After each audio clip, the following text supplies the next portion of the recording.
ভাষা কোনো নেশনকে গঠিত করে না, কোনো একক কালচার কোনো নেশনকে গঠিত করে না, কোনো একক ধর্ম কোনো নেশনকে গঠিত করে না।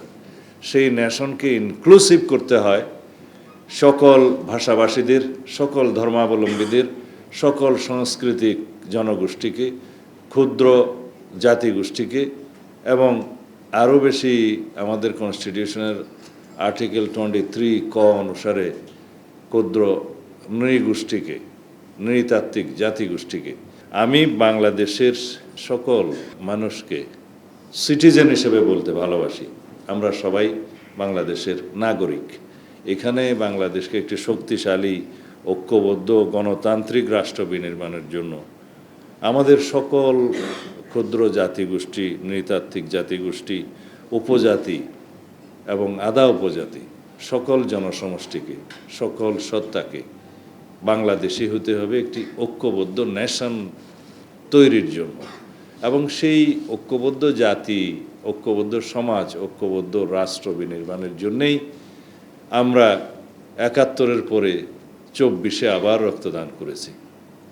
যেহেতু আমরা বিভক্তি দেখেছি, বিভিন্ন রাজনৈতিক উদ্দেশ্যে এই জাতিকে বিভক্ত করার মানসিকতা দেখেছি আমরা এখানে স্বাধীনতার পক্ষ বিপক্ষ বলে আমাদের মধ্যে বিভক্তি সৃষ্টি করা হয়েছে। স্বাধীনতার ৫০ বছর পরেও আমরা দেখেছি বাংলাদেশে মুক্তিযুদ্ধের চেতনা বলে যে বাণিজ্য হয়েছে, রাজনীতিকরণ হয়েছে, রাজনৈতিকভাবে বাণিজ্য হয়েছে চেতনা, এবং সে চেতনা বিক্রি করতে করতে বাংলাদেশে এত বেশি বিভক্তি সৃষ্টি করা হয়েছে।